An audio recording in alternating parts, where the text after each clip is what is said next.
What's going on, everybody, and welcome to the Other Side of the Firewall podcast, where we talk about the latest and greatest in cybersecurity news, as well as we highlight those movers and shakers and glass ceiling breakers, those people of color who made it to the other side of the proverbial firewall. My name is Ryan Williams, and as always, I'm joined by Shannon. What's up? What's up? What's going on? So welcome to another episode. Definitely continue to tune in throughout the week. So this is Tuesday's episode. If you missed Mondays, please go back where we talk about how the Hive ransomware gang or syndicate or whatever you want to call it, the cabal was disrupted by 13 countries, and how they had their infrastructure seized and their decryption keys given out to those who were impacted. So definitely a good article or a good topic based upon an article for you to tune into. And then Wednesday, which will be the next episode, we'll talk about how Howard University was selected by the United States Air Force to help with the autonomy technology for military systems. So, and how that will be funded and for how long. So definitely tune in for that. And then Friday, we talk about everything else, non-cybersecurity related necessarily. So without further ado, I'll give you to Shannon. All right, everybody. So this article is actually from securityweek.com. It's by Edward Kovacs. And it's called Dozens of Cybersecurity Companies Announced Layoffs in Past Year, right? So one of the most recent announcements was made by a company called Sophos. I guess is how you say it, Sophos. And they were laying off. It was roughly, 450 people have reportedly lost their jobs at the company. But here's the thing. So in this article, they list other companies, right? Like Sophos was just the most recent one, but you got Jumio, Lacework, OneTrust, IronNet, Aqua Security, just to name a few, right? And so for each one of these, I went and took a look, right? So this was what was kind of weird to me. So they're laying off. I consider it a significant part of the workforce if it's in double digits, right? So you're looking at 20%, 17%, 10%. But what was weird to me was when I go and look at these releases, right? In the articles, it talks about how these companies just recently raised money, right? So these companies went out there, raised money saying, hey, we perform this service, this, that, and the third, blah, blah, blah. People start to invest in them. And then all of a sudden they're laying off the workforce. And I'm like, well, what's going on here, right? Like, we know we need cybersecurity, right? Like this is something that is absolutely needed in the world today, right? And in one of them, I read that they were talking about, the ease up of COVID and the working from home, makes it to where it's not necessarily required as much. And that's where I disagree, right? So it's not like just because people aren't working from home, like the services for these cybersecurity companies aren't really needed, right? So I just think we're going the wrong way with this, is to think that I think this is a short-term solution for something that's going to be a long-term problem, right? People are not going to stop going after companies and individuals even, right? That these companies may be helping. And this is kind of terrible to me.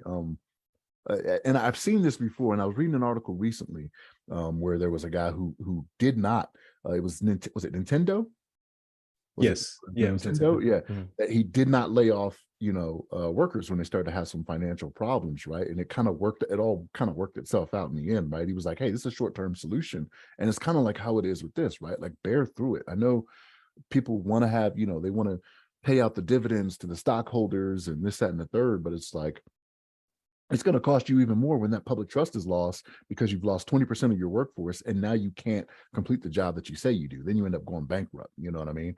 Like, I don't understand why this is the way they go. And it's okay, we got to let the jobs go. I realize people are expensive, right? You got the different insurances, you got to pay them. When it comes to IT and cybersecurity, like, they demand a salary that's kind of large, right? May not be, a quick little 30,000 like you could pay somebody working in fast food or whatever, but this is just something they should not be doing. They shouldn't be doing this, because it's one of those things where we've talked about this in the past as well. Like, when it comes to cybersecurity, like, there are so many jobs out there that are needed, right? That need to be filled. But then you see stuff like this and you're like, well, wait a minute, what's the truth, right? So ISC squared, right? So the people that do CISP and other certifications, they actually had a study conducted, right?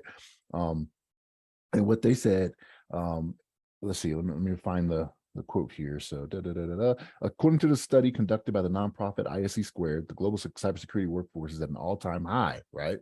With an estimated 4.7 million professionals. However, the study found an additional 3.4 million cybersecurity workers are needed. Well, if that's the case, why are all these people getting laid off, right?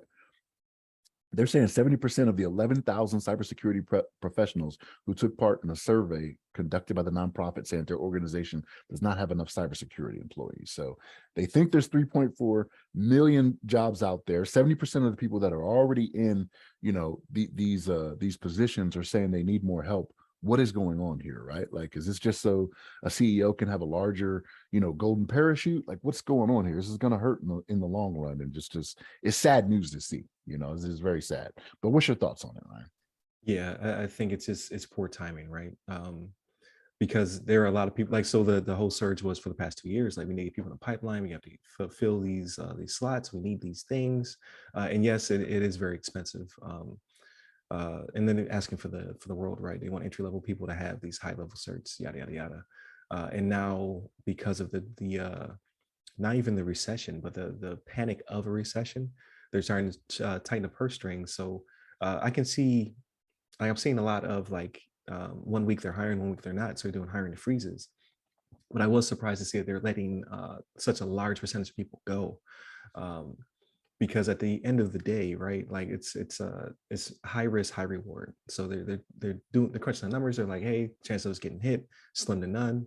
They try to factor in pride. Well, my assumption, I've never been a CEO or a COO, but my thought would be, like, they're sitting there taking calculated risks. Like, okay, if we let these people go, what's the chance of us actually getting hit with a cyber attack, and how much will that cost us in the long run?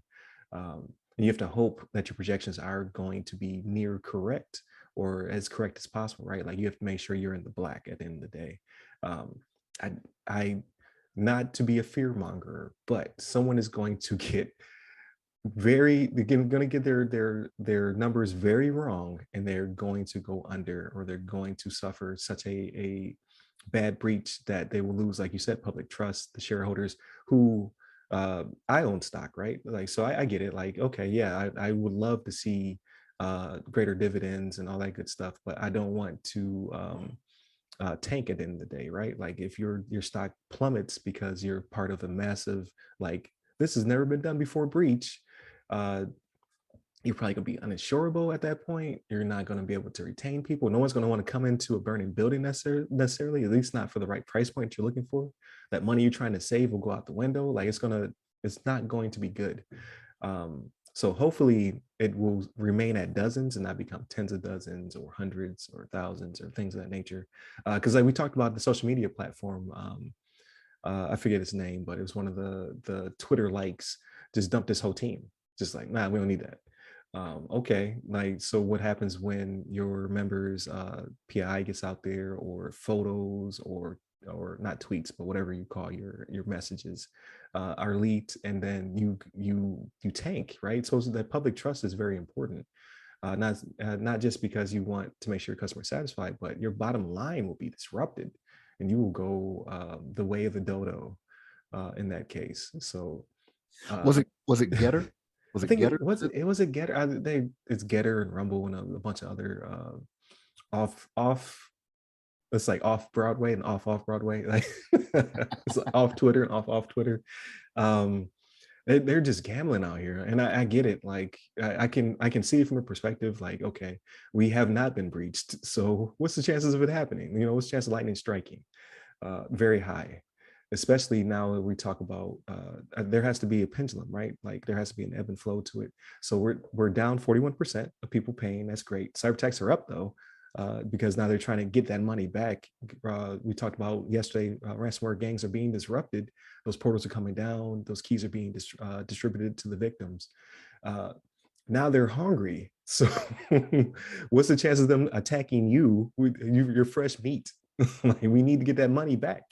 And I just don't get it, right? So, like, you have these companies that say we don't need to have these people on staff. We're just going to hire out third party. Well, these are the third parties, you know what I mean, that are laying people off. Right. So, that's another reason it doesn't make sense to me, right? So you have more people going to you because they don't want to maintain the staff themselves. They're just like, okay, I'm gonna let you guys do that for me. And then when Yeah. you guys are doing it, like, where are these dominoes going to stop, right? It's like plop, plop, plop, plop, plop, plop, plop. You know what I mean? I Yeah. don't get it.